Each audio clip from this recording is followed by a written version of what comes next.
Сәлем достар, бүгін сіздермен тәбетіңізді бірден ашатын тағам рисовая запеканка тағам дайындайтын боламыз. Видеоның соңына дейін көріңіздер.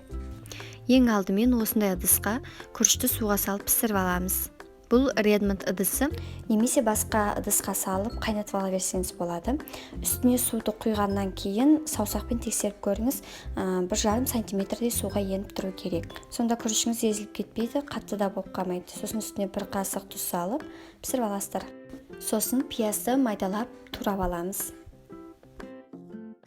Одан кейін сәбізді үккіштен өткіземіз. Майда болған дұрыс, немесе өте майдалап тураңыздар. Қызып тұрған қазанға май құйып, тартылған етті салып қуырып аламыз. Толықтай қатты қуырудың қажет жоқ, тек қана шала қуыру керек. Сосын үстіне майдалап тураған пиязымызды салып, оны да қуырамыз.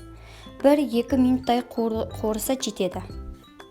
Енді үстіне үккіштен өткізілген сәбізімізді салып қуырамыз оны. Сосын соңында ғана осылай 1 қасық тұз салып араластырып жібереміз. Кейін жай отқа қойып, бетін жауып қоямыз. Бізде әзірге қуырылып жатқанша капустамызды, яғни орам жапырағымызды өте майдалап жұқа етіп тураймыз.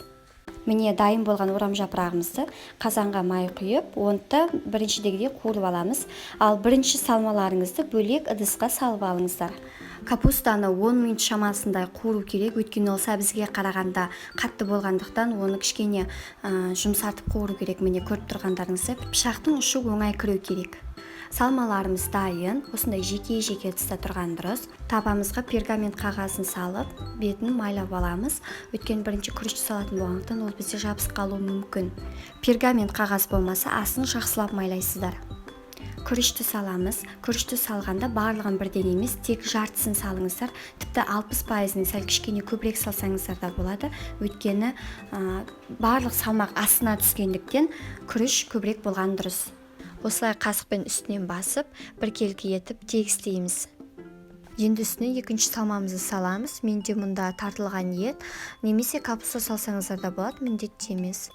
Бұны да солай үстінен біркелкі етіп тегістеп шығамыз. Енді орам жапырақтарды саламыз.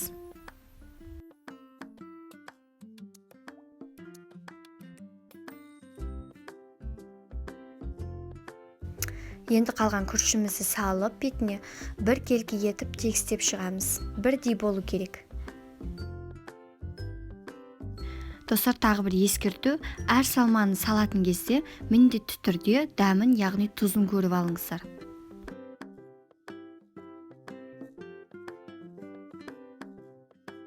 Енді соусын дайындаймыз. Бұл жерде жұмыртқа мен қаймақ және 1-2 қасық сүт құйып жіберіп, барлығын біркелкі етіп араластырамыз. Сосын үстіне 1-2 шым-шым тұз сеуіп, араластырып жіберсеңіздер, соус дайын болады.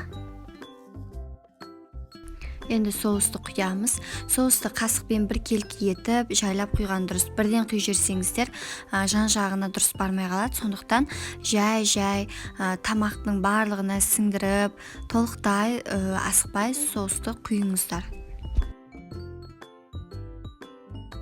Не соусымыздың барлығын құйып болды. Қараңыздар, жылтырап әдемі болып тұр. Енді бұны 200 градуста 30-35 минут пісіріп аламыз.